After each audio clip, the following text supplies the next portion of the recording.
পটুয়াখালী সদর উপজেলার লাউকাঠি ইউনিয়নের বড় আবাসনের বাসিন্দা গৌতম প্রায় ১৫ বছর আগে হঠাৎ গ্যাংগ্রিন রোগে আক্রান্ত হন।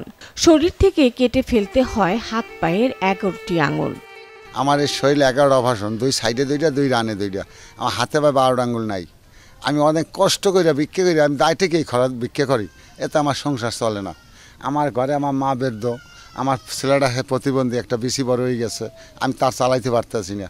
এই সরকার থেকে একটা ঘর দিচ্ছে, এই ঘর দিয়ে পানি ভরে, আমি টিন ছাইতে পারতেছি না, কাগজ দিয়ে থাকি। আমার মায় বিনে 30 যায়, না খাই মরতে আছে, যে মায়ের মুখে এখন ভাত দেবো, এই ভাতের সম্বল আমার নাই। আমি আজ প্রায় 2 মাস দিন আমি ভিক্ষা করতে নামতে পারতেছি না। এর দ্বারা যাই, ওর দ্বারা যাই, এটা করি ওটা করি, কিন্তু এতে আমার সংসার বাঁচে না। এদিকে একমাত্র ছেলে সৌরভ দেবনাথ ৮ম শ্রেণীর ছাত্র, কিন্তু সেও আক্রান্ত হয়েছে একশিরা রোগে। মুখ শুকিয়ে গেছে, শরীরে রক্তের সঞ্চালন ঠিকমতো হয় না। তার পড়ালেখা, ভবিষ্যৎ সবই এখন অনিশ্চিত। জীবনের এই চরম সংকটে চিকিৎসা থেমে গেছে অর্থের অভাবে। একদিকে নিজের অপারেশন দরকার, অন্যদিকে ছেলেরও চিকিৎসার প্রয়োজন। সহায়তা বলতে কেবল স্ত্রীর প্রতিবন্ধী ভাতা। এর পায়ে সমস্যা, তারপরে রাত্রে ঘুমাইতে পারে না, দাঁড়াই চিল্লি বউ একটা প্রতিবন্ধী, আমরা পাড়াপড়শি আসি রাত্রে দাঁড়াইতে লাগে, আমরা পাশে অন্তরে থাকি। এর পোলা একটা আছে, হ্যাঁ সমস্যা, ডাক্তার দেখাইতে পারে না। সে হাট বাজারে একটু চাইবে খায়, কি আনে না আনে তাও দেখি না, কোনো পরিবার খুব চলতে খুব কষ্ট। সেও প্রতিবন্ধী, তার স্ত্রীও প্রতিবন্ধী।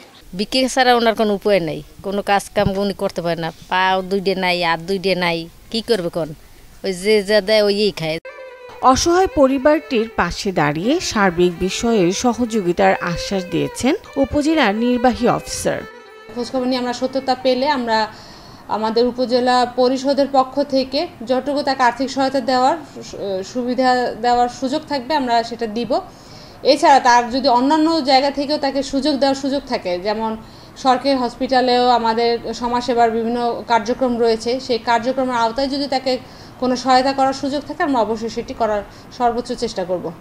শুধু সরকারি সহায়তা নয়, সমাজের মানবিক মানুষের সহানুভূতি দিতে পারে গৌতম দেবনাথের মতো অসহায় মানুষদের নতুন করে বাঁচার সুযোগ।